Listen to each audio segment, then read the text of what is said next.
Tous les rongeurs que je vais donner aujourd'hui dans cette vidéo sont des rongeurs qui sont morts et qui ont été congelés. À l'occasion du nourrissage de la vidéo d'aujourd'hui, ils ont été décongelés, mais voilà, c'est des animaux qui sont élevés exprès pour nourrir les reptiles. Donc si tu ne connais pas ou si ça te choque, je te donne l'explication. C'est pareil, je vais donner quelques lapins. C'est vrai que les lapins c'est mignon, ça plaît à tout le monde. Il faut savoir que ce sont des lapins d'élevage qui sont de base destinés à l'alimentation humaine. Moi je me fournis chez cet éleveur de lapins. Je récupère en fait la casse, soit les animaux morts mais pas d'une maladie ou autre qui pourrait impacter mes serpents, ou tout simplement ce qu'ils appellent eux la casse. Voilà, donc dans tous les cas il n'y a aucune maltraitance animale dans cette vidéo. Bonjour à tous les amis, bienvenue sur la chaîne Reptistore. Tu l'as découvert dans la miniature et dans le titre. Aujourd'hui on va nourrir des serpents. On va pas tous les nourrir, certains ont besoin de manger. Je vais peut-être pas tous te les montrer, mais en tout cas je vais t'en montrer quelques-uns dans cette vidéo. Je vais nourrir à la fois des juvéniles avec des bébés souris ou des souris de stade un peu plus avancé, et on va à la fois aussi nourrir du gros serpent avec du lapin. Je crois qu'aujourd'hui j'ai sorti des lapins de 1 ou 2 kilos, je sais plus de tête comme ça, mais c'est pas grave. N'hésite pas à me dire dans les commentaires si ça te plaît ce genre de vidéo, le petit pouce bleu qui va avec, et à t'abonner si tu découvres la chaîne aujourd'hui. Donc je t'emmène avec moi, je sais pas encore par quoi je vais commencer. Ce que je te propose c'est peut-être de commencer d'abord par des juvéniles. De toute façon c'est ce qui est déjà décongelé, puisque je fais décongeler mes animaux comme je te disais. On va commencer par ça et puis on finira par les gros, donc reste bien jusqu'à la fin. Allez, c'est parti. Donc on va commencer avec cette gute là. Donc j'attrape une proie que j'ai fait décongeler au préalable, que je lui propose. Putain, je galère par contre à gérer ma proie et l'appareil photo. Donc elle l'a senti, donc elle va pas tarder je pense à... Voilà, hop là. Et après on lui laisse, on referme, elle va manger toute seule. Allez, on va faire pour le second. Donc pareil, on va essayer de le repérer. Ah, tu m'as mis le bordel dans ton bac toi. Et donc ensuite on lui propose bien sûr la proie. Tu l'as senti ou pas? Ouais. Hop là. Pas de constriction pour toi, c'est pas grave. Il va l'avaler petit à petit. Ensuite on a un petit hippo, donc ça je vais lui en donner 2 des comme ça. Tac. Hop là. Pas de constriction? Si. Super. Ensuite on va avoir une jolie Améla, donc qui est juste ici. Hop là, donc pareil, on lui propose, ça va aller vite, voilà, belle constriction. Tac. Là on a une caramel motelée, alors qu'il a dû se cacher dans le substrat. Ouais, elle est là. Donc on va lui proposer à manger. Elle mange très vite normalement. Allez, viens chercher.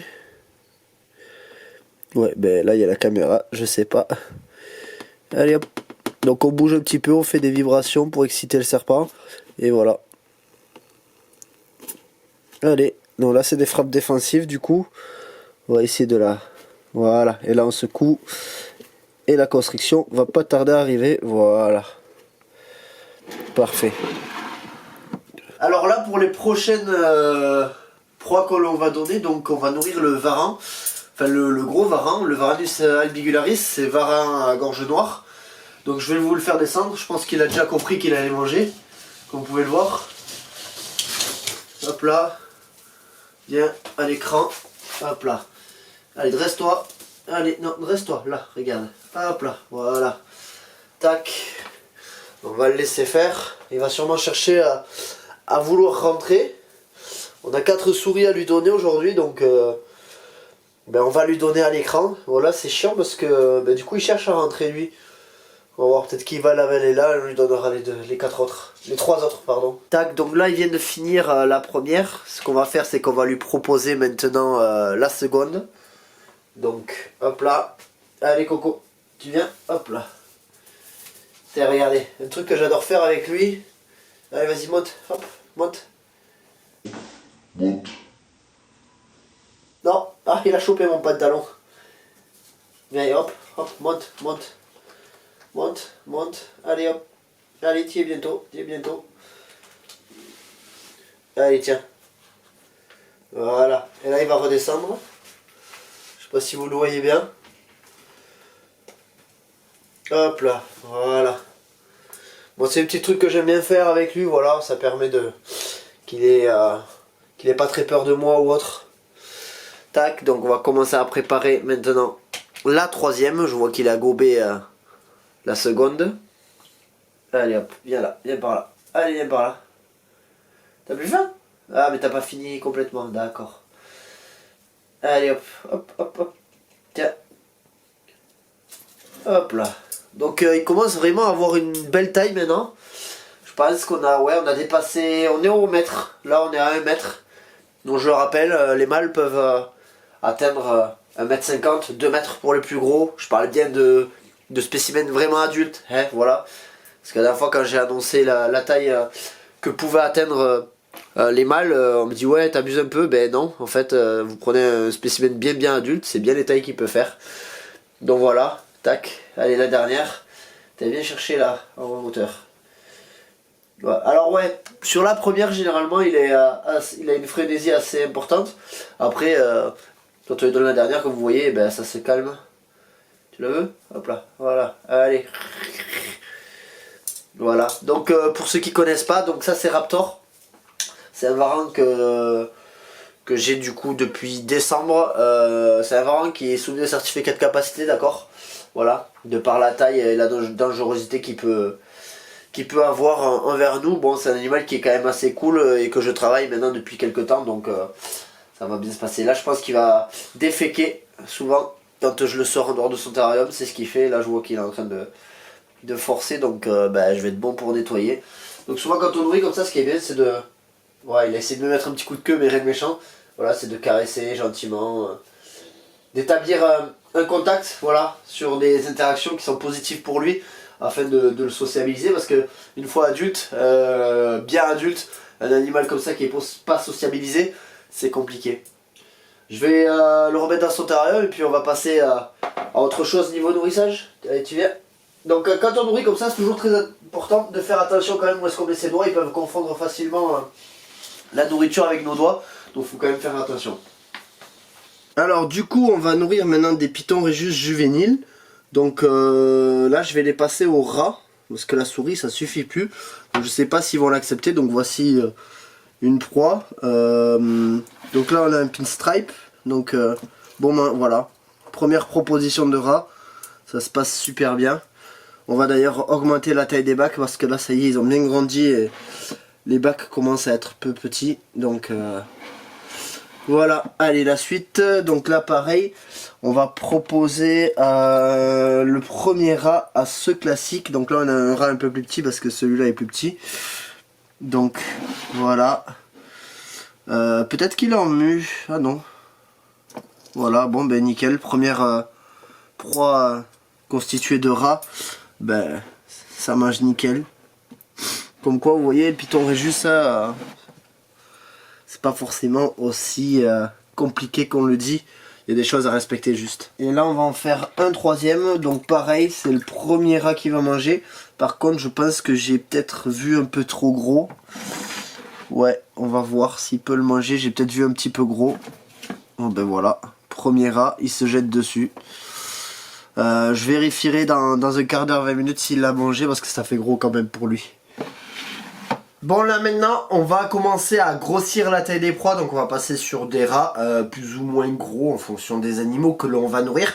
Et comme je t'ai dit on va aussi donner du lapin, donc que ce soit au python birman ou au boa. Donc voilà, on a 3 boas qui vont manger du lapin et on a aussi un python birman qui va manger un lapin.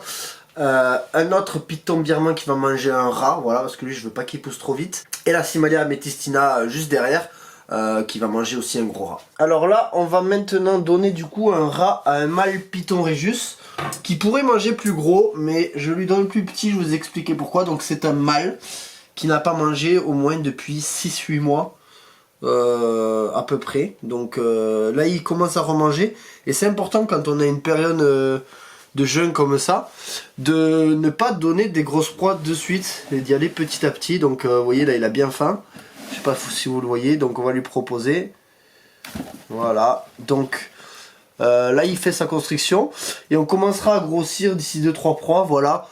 Étant donné qu'il y avait la reproduction et tout, les mâles souvent ont tendance à jeûner. Je vois qu'ils viennent de muer en plus, donc j'en profiterai pour retirer sa mue. Allez, on va passer au suivant. Là maintenant on va nourrir une femelle boa imperator de la localité Nicaragua. Donc qui est juste là. Donc ce qu'on va faire c'est que on va lui présenter le rat, on va essayer de la faire venir. Allez viens. Hop là. Ça va taper. Voilà. Tac, donc on va lui laisser maintenant la proie et la laisser se nourrir tranquillement. Pour le suivant, ça va être de nouveau un boa imperator de la localité Sonora cette fois-ci. Mutation léopard, donc un mâle ici. Tac, donc on va lui présenter la proie. Voilà. Et il s'est bien enroulé dessus, donc ce qu'on va faire, c'est qu'on va le remettre tranquillement là-dedans. Souffle un petit peu, c'est normal. T'as pas trop envie qu'on l'embête quand on mange, mais on est tous pareils. Imagine, je venais... pendant que t'es au McDo, je te piquais tes frites. Faites pas attention à l'état de la gamelle d'eau, il a dû me mettre des copeaux dedans. Bon moi je suis pas le genre de gars qui nettoie tous les bacs juste avant la vidéo pour que tout paraisse propre. Donc ça fait partie de l'élevage. Et je vais aller le changer de suite. Bon, on va commencer à taper maintenant dans des gros rats. Pour cette femelle Simalia amethystina. Donc ce que je vais faire, c'est que je vais essayer de la faire venir là. Et de vous la faire taper devant l'écran. J'ajuste la caméra, je prends la pince parce que là on change de pince, il me faut de la longueur. Et puis je vous laisse regarder ça et profiter ça à l'écran. Alors ce que j'ai fait, c'est que pour que vous puissiez voir un peu mieux, j'ai enlevé son décor afin d'essayer de la faire venir ici. Donc ça va arriver. Voilà. Paf. Je sais pas si vous voyez, grosse constriction. Je vais essayer de me rapprocher un petit peu avec la caméra. Voilà, donc Simalia amethystina, localité Arrou pour ceux qui ne connaissent pas du coup. Serpent soumis au certificat de capacité aussi, dangereux, adulte. Voilà, on est loin de sa taille adulte encore, donc elle va pousser. Je l'embête un petit peu, mais voilà, vous pouvez voir de belles images. Alors là les amis, maintenant on va passer sur ce terrarium. Donc là c'est le mâle python birman, Jabba. Si tu peux le voir, il m'a mis la vitre dans un état. Alors ce qu'il a fait, c'est qu'il a fait caca. Voilà, il a fait caca. Oui, c'est rigolo. Blague à part. Il a fait caca et pendant la nuit, donc, et il a dû se frotter dedans et il m'en a mis partout sur la vitre. Donc ce qu'on va faire, c'est que on va lui donner la proie. Je vais essayer de le pousser avec sa proie au fond là-bas. Comme ça, moi, je pourrais nettoyer le caca. Et on verra les vitres un peu plus tard. Donc ce que je vais faire, c'est que déjà je vais essayer de vous la pâter sur le bord du terrarium. Alors il l'a pas prise de suite, je pense parce qu'elle n'était pas assez chaude. Donc là je viens de la réchauffer. Je vais de la mettre dans de l'eau chaude. Et je pense que ça va aller beaucoup mieux. Allez Coco, je sais pas si vous voyez quelque chose. Allez. Voilà. Donc, en plus il sort de l'eau, il m'en met partout. Donc voilà monsieur à manger sa proie, ça y est. Je vais en profiter pour nettoyer en attendant. Allez, là pour la suite, on va nourrir un boa constrictor, de la localité Suriname.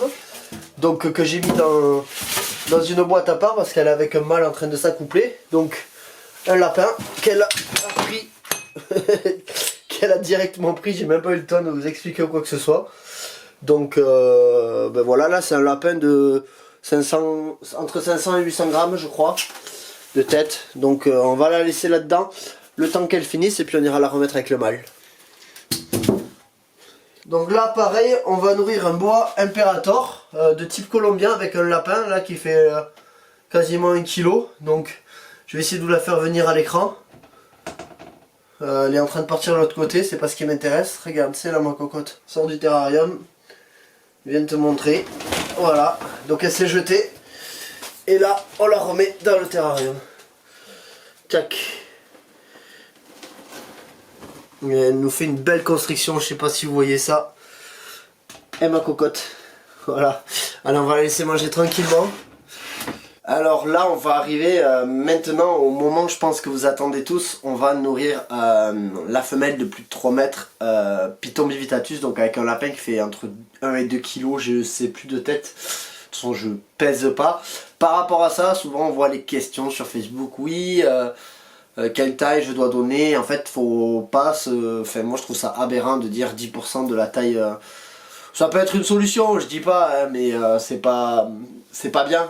Déjà on se fixe des règles et en question nourrissage, c'est le pire truc de se fixer soit une régularité, soit des règles, soit un type de proie. Faut varier les tailles, les types de proie, la fréquence, tout ça. Donc arrêtez de croire que c'est 10% ou de demander. En fait, faut être logique. Faut pas donner trop gros ni trop petit. On peut donner 2 proies de taille moyenne et la semaine après une grosse proie.